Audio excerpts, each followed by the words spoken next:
Hello friend, आप सभी का स्वागत है आपके अपने YouTube channel GK genius IQ में।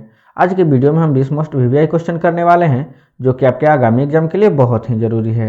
और ये सारे के सारे क्वेश्चन सेलेक्टेड लिए गए हैं, प्रीवियस लिए गए हैं। तो ज़्यादा समय ना लेते हुए आइए क्वेश्चन स्टार्ट करते हैं। और आज के सेशन का हमारा पहला क्वेश्चन है, पाइथागोरस प्रमेय किस ज्यामितीय आंकड़े से संबंधित है। बहुत ही वीवीआई क्वेश्चन है दोस्तों, और ये 4 ऑप्शन से आपके पास सही आंसर जल्दी से कमेंट सेक्शन में कमेंट कीजिए। और इस प्रश्न का बिल्कुल सही आंसर है ऑप्शन सी, त्रिभुज। ये आपको हमेशा याद रखना है कि पाइथागोरस प्रमेय त्रिभुज से संबंधित है। ठीक है दोस्तों, और आपको ये भी पता होना चाहिए कि इस प्रमेय में एक समकोण त्रिभुज की सबसे बड़ी भुजा का वर्ग दो छोटी भुजाओं के वर्ग के योग के बराबर होता है। ये आपको हमेशा याद रखना है। ठीक है दोस्तों, नेक्स्ट क्वेश्चन कर लेते हैं। इनमें से किस राज्य की राजधानी तवी नदी के तट पर स्थित है। बहुत ही वीवीआई क्वेश्चन है दोस्तों, और ये 4 ऑप्शन से आपके पास सही आंसर जल्दी से कमेंट सेक्शन में कमेंट कीजिए। और इस प्रश्न का बिल्कुल सही आंसर है ऑप्शन डी, जम्मू और कश्मीर। आपको हमेशा याद रखना है कि जम्मू कश्मीर की राजधानी तवी नदी पे स्थित है। ठीक है दोस्तों, और आपको ये भी पता होना चाहिए कि तवी नदी को जम्मू कश्मीर की जीवन रेखा कहा जाता है, जो कैलाश के कुंड ग्लेशियर के आसपास से निकलती है। ठीक है दोस्तों, ये आपको हमेशा याद रखना है कि कैलाश के कुंड ग्लेशियर के आसपास से निकलती है। ठीक है दोस्तों, नेक्स्ट क्वेश्चन कर लेते हैं।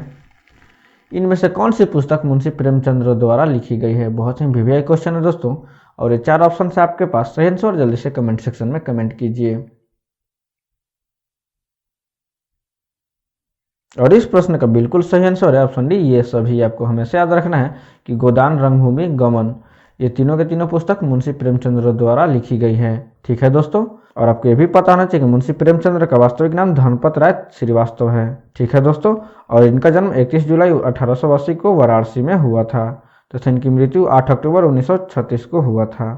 ठीक है दोस्तों, नेक्स्ट क्वेश्चन कर लेते हैं। तुम मुझे खून दो मैं तुम्हें आज़ादी दूंगा, यह नारा किसने दिया था। और ये 4 ऑप्शन है आपके पास सही आंसर जल्दी से कमेंट सेक्शन में कमेंट कीजिए।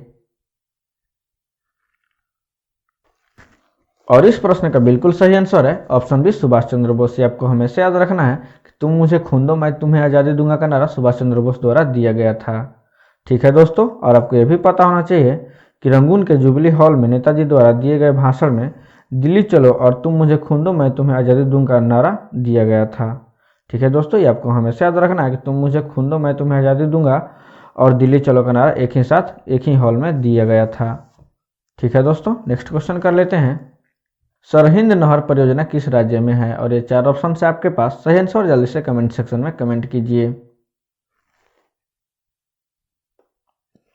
और इस प्रश्न का बिल्कुल सही आंसर है ऑप्शन बी, हरियाणा। ये आपको हमेशा याद रखना है कि सरहिंद नहर परियोजना हरियाणा में स्थित है।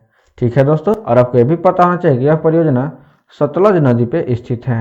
ठीक है दोस्तों, नेक्स्ट क्वेश्चन कर लेते हैं।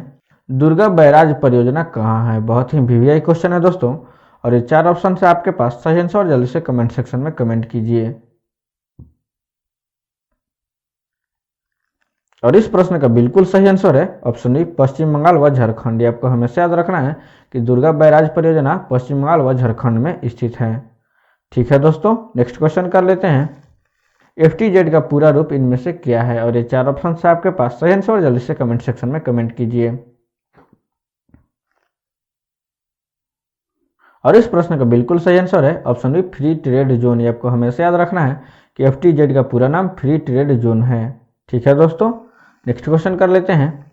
भारतीय सेना के पश्चिमी कमान का मुख्यालय इनमें से कौन से स्थान पर स्थित है। बहुत ही वीवीआई क्वेश्चन है दोस्तों, और ये 4 ऑप्शन से आपके पास सही आंसर जल्दी से कमेंट सेक्शन में कमेंट कीजिए। इसके आंसर जरूर कमेंट सेक्शन में कमेंट कीजिएगा। और इस प्रश्न का बिल्कुल सही आंसर है ऑप्शन ए, चंडीगढ़। ये आपको हमेशा याद रखना है कि भारतीय सेना का पश्चिमी कमान का मुख्यालय चंडीगढ़ में स्थित है। और आपको यह भी पता होना चाहिए कि भारतीय सेना का पूर्वी कमान कोलकाता, उत्तरी कमान उधमपुर तथा दक्षिणी कमान पुणे में है। ये आपको हमेशा याद रखना है। ठीक है दोस्तों, नेक्स्ट क्वेश्चन कर लेते हैं। बोरीवली राष्ट्रीय उद्यान कहाँ है। और ये 4 ऑप्शन से आपके पास सही आंसर जल्दी से कमेंट सेक्शन में कमेंट कीजिए। और इस प्रश्न का बिल्कुल सही आंसर है ऑप्शन है महाराष्ट्र। आपको हमेशा याद रखना है कि बोरीवली राष्ट्रीय उद्यान महाराष्ट्र में स्थित है। ये बहुत ही वीवीआई क्वेश्चन है दोस्तों, इसलिए इसे याद रखिएगा। नेक्स्ट क्वेश्चन कर लेते हैं। चिल्का अभयारण्य किस राज्य में है। बहुत ही वीवीआई क्वेश्चन है दोस्तों, और कई बार एग्जाम में देखा गया है। और ये 4 ऑप्शन से आपके पास सही आंसर, जल्दी से कमेंट सेक्शन में कमेंट कीजिए। और इस प्रश्न का बिल्कुल सही आंसर है ऑप्शन बी उड़ीसा। ये आपको हमेशा याद रखना है कि चिल्का अभयारण्य उड़ीसा में स्थित है। यदि आपको आंसर बताने में ज़्यादा टाइम लग रहा है तो वीडियो को पॉज कर लीजिएगा। ठीक है दोस्तों, नेक्स्ट क्वेश्चन कर लेते हैं। भारतीय सेना का ट्रेनिंग कमान का मुख्यालय कहाँ स्थित है? बहुत ही वीवीआई क्वेश्चन है दोस्तों, और ये 4 ऑप्शन से आपके पास सही आंसर, जल्दी से कमेंट सेक्शन में कमेंट कीजिए। और इस प्रश्न का बिल्कुल सही आंसर है ऑप्शन डी शिमला। ये आपको हमेशा याद रखना है कि भारतीय सेना के ट्रेनिंग कमान का मुख्यालय शिमला में स्थित है। ठीक है दोस्तों, नेक्स्ट क्वेश्चन कर लेते हैं। जापान की मुद्रा का क्या नाम है? और ये 4 ऑप्शन है आपके पास सही आंसर, जल्दी से कमेंट सेक्शन में कमेंट कीजिए। और इस प्रश्न का बिल्कुल सही आंसर है ऑप्शन डी येन। ये आपको हमेशा याद रखना है जापान की मुद्रा का नाम येन है। ठीक है दोस्तों, नेक्स्ट क्वेश्चन कर लेते हैं। डाचीगम राष्ट्रीय उद्यान कहाँ है? और ये 4 ऑप्शन है आपके पास सही आंसर, जल्दी से कमेंट सेक्शन में कमेंट कीजिए। और इस प्रश्न का बिल्कुल सही आंसर है ऑप्शन सी जम्मू कश्मीर। आपको हमेशा याद रखना है कि डाचीगम राष्ट्रीय उद्यान जम्मू कश्मीर में स्थित है। और आपको यह भी पता होना चाहिए कि इसकी स्थापना 1981 ईस्वी में हुआ था, जो 141 वर्ग किलोमीटर में फैला हुआ है। ठीक है दोस्तों, नेक्स्ट क्वेश्चन करने से पहले आपसे एक रिक्वेस्ट है, यदि आप हमारे चैनल पर पहली बार आए हैं तो वीडियो को लाइक करें, शेयर करें और चैनल को सब्सक्राइब कर प्लीज़ हमें सपोर्ट करें। ठीक है दोस्तों, नेक्स्ट क्वेश्चन कर लेते हैं। किस राज्य में पखुई वन्यजीव अभयारण्य है? और ये 4 ऑप्शन है आपके पास सही आंसर, जल्दी से कमेंट सेक्शन में कमेंट कीजिए। और इस प्रश्न का बिल्कुल सही आंसर है ऑप्शन डी अरुणाचल प्रदेश। से आपको हमेशा याद रखना है कि पखुई वन्यजीव अभयारण्य अरुणाचल प्रदेश में स्थित है।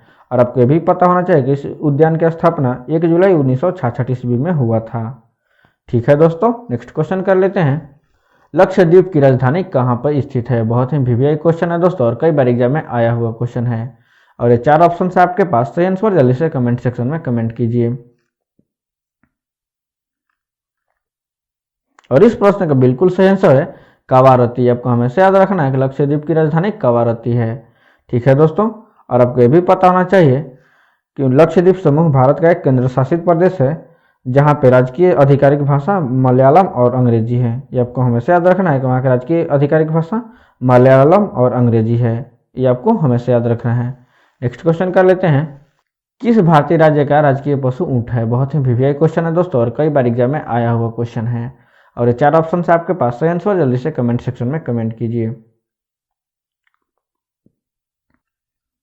और इस प्रश्न का बिल्कुल सही आंसर है ऑप्शन सी राजस्थान। आपको हमेशा याद रखना है कि ऊँट राजस्थान की राजकीय पशु है।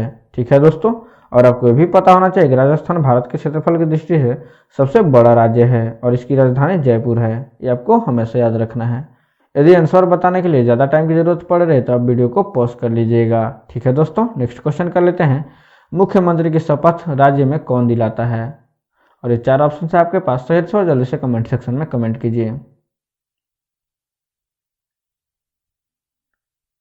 और इस प्रश्न का बिल्कुल सही आंसर ऑप्शन डी राज्यपाल। ये आपको हमेशा याद रखना है कि मुख्यमंत्री की शपथ राज्य में राज्यपाल दिलाता है। ठीक है दोस्तों, नेक्स्ट क्वेश्चन कर लेते हैं।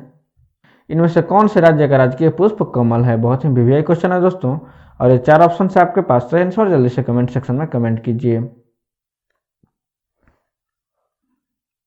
और इस प्रश्न का बिल्कुल सही आंसर है ऑप्शन सी कर्नाटक। ये आपको हमेशा याद रखना है कि कर्नाटक का राजकीय पुष्प कमल है। और आपको यह भी पता होना चाहिए कि कर्नाटक का गठन 1 नवंबर 1956 में किया गया था।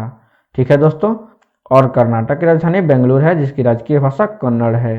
ठीक है दोस्तों, नेक्स्ट क्वेश्चन कर लेते हैं। मानस राष्ट्रीय उद्यान किस राज्य में है? और ये 4 ऑप्शन है आपके पास सही आंसर, जल्दी से कमेंट सेक्शन में कमेंट कीजिए। और इस प्रश्न का बिल्कुल सही आंसर है ऑप्शन है असम। ये आपको हमेशा याद रखना है कि मानस राष्ट्रीय उद्यान असम में स्थित है। और आपको यह भी पता होना चाहिए कि यह अभ्यारण्य यूनेस्को द्वारा घोषित किया गया एक प्राकृतिक विश्व धरोहर है और इसकी स्थापना 1990 ईस्वी में की गई थी।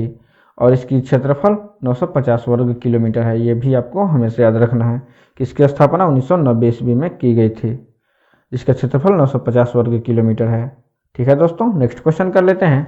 कन्हा किसली राष्ट्रीय उद्यान कहाँ है? बहुत ही वीवीआई क्वेश्चन है दोस्तों, और ये 4 ऑप्शन है आपके पास सही आंसर, जल्दी से कमेंट सेक्शन में कमेंट कीजिए। और इस प्रश्न का बिल्कुल सही आंसर है ऑप्शन सी मध्य प्रदेश। ये आपको हमेशा याद रखना है, कान्हा-किसली राष्ट्रीय उद्यान मध्य प्रदेश में स्थित है। ठीक है दोस्तों, और आपको ये भी पता होना चाहिए कि इसकी स्थापना 1955 ईस्वी में हुई थी। ठीक है दोस्तों, जो 1940 वर्ग किलोमीटर में फैला हुआ है। ठीक है दोस्तों, यदि वीडियो अच्छा लगा हो तो लाइक करें, शेयर करें और चैनल को सब्सक्राइब कर प्लीज़ हमें सपोर्ट करें। धन्यवाद।